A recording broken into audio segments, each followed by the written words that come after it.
Income taxi taxi ഒന്നും ഞാൻ വിളിച്ചില്ലല്ലോ. തന്റെ ഇൻകം കാണിച്ച്. അയ്യേ, ഞാൻ അത്രക്കാരനല്ല.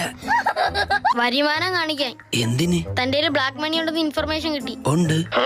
You are under arrest. Okay, താൻ എവിടെ പോണു? പോയി റെസ്റ്റ് എടുക്കാൻ പറഞ്ഞു. തന്നെ അറസ്റ്റ് ചെയ്യാണ്. എന്റെ ആട്ടുംകുട്ടി അറസ്റ്റ് ചെയ്തു. അതിന്റെ കഴുത്തിലാണുള്ളത് ബ്ലാക്ക് മണി. എന്ത്? കറുത്ത മണി, ചെറുതാണ്.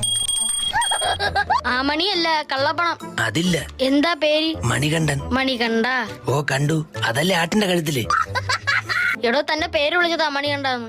Yes sir. എത്ര കാലമായി ഇവിടെ താമസം തുടങ്ങിയിട്ട്? 25. അതിനു മുന്നേ എവിടെയായിരുന്നു? എന്റെ അമ്മയുടെ വയറ്റിലായിരുന്നു. തന്റെ ചെക്കുകളൊക്കെ എടുത്തേ. ചെക്ക് കളറിൽ ഒരു ഷർട്ട് പോലും എനിക്കില്ല. ബാങ്ക് വിളിക്കാനുള്ള ടൈം ആയില്ല. എന്ത് വാങ്ക്? വാങ്ക് വിളിക്കാനല്ല, തന്റെ ബാങ്ക് ഏതാണെന്ന്. Bank of Bermuda. അല്ല, ബാങ്ക് ഓഫ്